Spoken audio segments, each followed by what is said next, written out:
প্রবাসীদের মতো কষ্ট মনে হয় পৃথিবীতে আর কেউ করে না। একটু ভাবেন তো, এভারেজে 12 ঘন্টা ডিউটি, তারপরে সে রুমে বাকশাক, গোসল, খাওয়া দাওয়া, তারপরে একটু প্রিয় মানুষদের সাথে কথা বলা, তারপর ওরে ঘুমায় কখন, মানলাম ঘুমালো, একটু পরেই ডিউটি। তার কাছে মনে হয় আর 10টা মিনিট যদি ঘুমাইতে পারতাম তাহলে কতই না ভালো হইতো।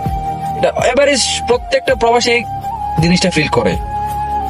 এই মানুষগুলাই দেশে সারা রাত আড্ডা মারতো, সারাদিন ঘুমাতো। এখন বলেন প্রবাসীদের জীবনটা কেমন? এই যে বললাম না, এটা প্রত্যেকটা এভারেজ 100 মানুষের মধ্যে 80 মানুষজনের জীবন এটা। প্রবাসে এসে আপনি জীবনের স্বপ্ন পূরণ করতে পারবেন, জীবনের লক্ষ্যে পৌঁছাতে পারবেন, স্বপ্ন পূরণ করতে পারবেন, কিন্তু আপনার ঘুমটা পূরণ করতে পারবেন না ভাই। এটাই প্রবাসী।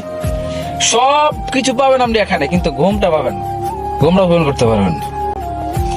দিন শেষে একটা কথাই বলতে চাই, প্রবাসীদের কষ্ট কোনোদিন বিচার করা যায় না। প্রবাসীদের কষ্টটা কোনোদিন মানে বলে প্রকাশ করা যাওয়ার মতো না। প্রবাসীদের কষ্ট